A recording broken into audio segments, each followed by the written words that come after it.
షాదీ ముబారక్ చెక్కులు అనేటువంటిది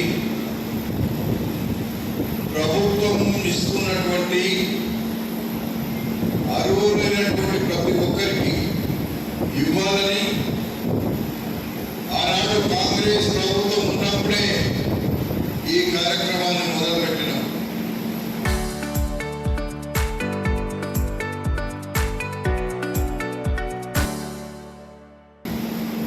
మొదలుపెట్టినటువంటి కార్యక్రమాన్ని ఈరోజు ఇంత స్పీడ్గా ఇస్తున్నామంటే పెళ్ళైన 6 నెలల్లో ఎవరితో కాకుండా అందరికీ పెళ్ళైన వెంటనే ఇవ్వాలనేదే కాంగ్రెస్ ప్రభుత్వం లక్ష్యంగా ఈ కార్యక్రమాన్ని మేము తీసుకున్నాం. వాళ్ళు కష్టాలతోనో ఇబ్బందులతోనో ఆడబిడ్డ పెళ్లి చేసినప్పుడు ఎన్నో కష్టాలు ఉంటాయి. ఆ కష్టాలలో కొంత సహాయం చేసే కార్యక్రమం కళ్యాణ లక్ష్మి షాదీ ముబారక్. ఇలాంటి కార్యక్రమాన్ని మేము ఇంత స్పీడ్గా ఇప్పుడే మన తహసీల్దార్ చెప్పినాడు, ఎప్పుడు లేని విధంగా ఒక్కటేసారి 400 మందికి ఈరోజు ఈ చెక్కులు ఇస్తున్నామంటే ఎన్నడూ కూడా ఇంతమందికి ఒకేసారి చెక్కులు ఇచ్చినటువంటి కార్యక్రమాన్ని తీసుకోలేదనేటువంటి మాట. ఈ ప్రభుత్వం మీది. ఈ ప్రభుత్వం ఈ రాష్ట్రంలో కాంగ్రెస్ ప్రభుత్వం అంటేనే పేద ప్రజలను గుండెల్లో పెట్టుకొని పేదవాళ్ళకు కావలసినటువంటి కార్యక్రమాలు చేసేదే కాంగ్రెస్ ప్రభుత్వం. తెలంగాణ రాష్ట్రం వచ్చింది, తెలంగాణ పేద ప్రజల యొక్క జీవితాల్లో వెలుగు నింపాలని, పేద ప్రజల యొక్క అవసరాలను తీర్చాలని ఆనాడు సోనియా గాంధీ గారు తెలంగాణ రాష్ట్రం ఇస్తే మనకి ఇచ్చేది పోయి మన నెత్తి మీద అప్పులు పెట్టినటువంటి పాపాల ప్రభుత్వం ఉన్నటి వరకు ఉంది.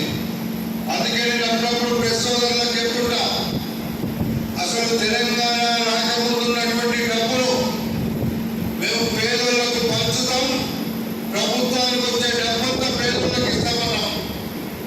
ఈ దుర్మార్గులు 10 సంవత్సరాలు ఒక్క ఇల్లు ఇవ్వలేదు, ఒక పింఛన్ ఇవ్వలేదు, పేదల గురించి ఒక్కరోజు ఆలోచన చేయలేదు. మేము వచ్చే నాటికి 7 లక్షల కోట్ల రూపాయల అప్పులుంటే ఆ అప్పులు కేసీఆర్ లేకపోతే కేటీఆర్ కట్టే పైసలు కావాలి. అవన్నీ మన నెత్తిన మీద పడి మనకు వచ్చే డబ్బులంతా వాళ్ళ కుటుంబం పంచుకొని తిని ఈరోజు మన నెత్తిన పెట్టిరు. ఒకవేళ అప్పులే లేకుంటే ఈరోజు ఇచ్చే ఇతరమైనలు మొన్న 3,500 ఇచ్చినాం. ఒకటేసారి 10,000 ఇల్లు ఇచ్చేటువంటి శక్తి ఆ రోజు మనకు ఉండేది. కానీ లేకుండా చేసేది అప్పులు చేసిన రాష్ట్రంలో అప్పులకు వడ్డీలు కట్టుకుంటూనే ఆ డబ్బంతా మనది.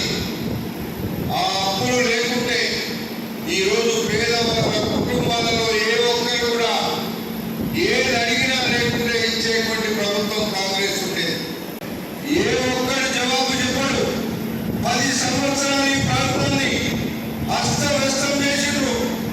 నేనున్నప్పుడు మనకుండే అన్ని గ్రామాలు ఈరోజు దుర్గనెక్కలు కావచ్చు, రాగనగూడ కావచ్చు, కమ్మగూడ కావచ్చు, అబ్దుల్లాపూర్ మెట్టు కావచ్చు, వాట సింగారం కావచ్చు, ప్రతి గ్రామం ఈ ప్రాంతాల్లో ఉన్న గ్రామాలు, మలక్పేట నియోజకవర్గంలో ఉన్న గ్రామాలు ఇండియాలోనే ఒక జిల్లాలో వచ్చినాయంటే అందరూ ఆ రోజు ఆశ్చర్యపడ్డారు.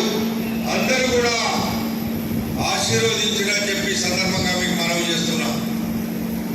నియోజకవర్గ ఇబ్రాహీంపట్నం చౌరస్తాలో నేను కొడంగల్లో మన ముఖ్యమంత్రి 119 కాన్స్టిట్యున్సీలలో మేము ఏమి చేస్తామో 5 సంవత్సరాల్లో ప్రమాణం చేసినాం.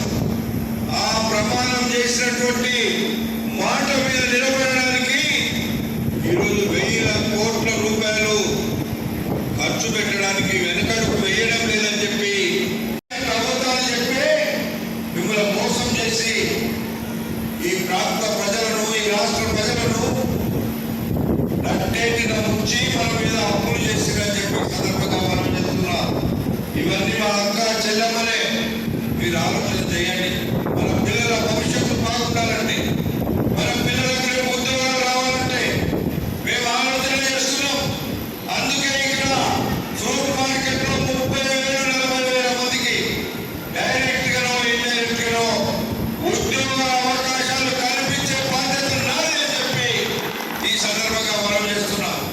మహిళలకు కానీ, యువకులకు కానీ, విద్యావంతులకు కానీ ఇక్కడ ఏ ఉద్యోగం వచ్చినా ముందు ఇబ్రాహీంపట్నం నియోజకవర్గం సంబంధించినటువంటి మహిళలకు, నిరుద్యోగులకు ఇప్పించే బాధ్యత నాదే అని చెప్పి కూడా ఈ సందర్భంగా మీకు తెలియపరుస్తున్నాం.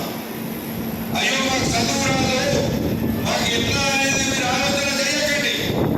చదువు వచ్చిన వాళ్ళకి చదువు వచ్చే తీరుగా, చదువు రాని వాళ్ళకు చదువు రాని తీరుగా కూడా ఇక్కడ ఉద్యోగాలు లభించేటువంటి అవకాశం ఉంటుంది. అవన్నీ చేసే బాధ్యత నాది. అందుకే ఈరోజు మీకు చాలా క్లుప్తంగా చెప్పడానికి కారణం ఏంటంటే, నేను మొత్తం నియోజకవర్గంలో అందరికీ తెలిసిన వ్యక్తిని. ఈ గడ్డ మీద పుట్టిన బిడ్డలు. నాకు ఎంతసేపటికి ఇక్కడ మా వాళ్ళు, మా ప్రజలు, మా గ్రామాలు, మా కాలనీలు ఎలా బాగుపడాలో ఆలోచన చేస్తుంటాం. నేను ఎన్నికల ముందు పోతే దుర్గయ్యలో, పెద్దపల్లిలో నడవడానికి లేనటువంటి రోడ్లు ఈరోజు హైదరాబాద్ నగరానికంటే అందంగా 100% వేసినాం. ఇంకా 150% వేయవలసింది. అన్ని చేసే బాధ్యత కూడా నాదే అని చెప్పి సందర్భంగా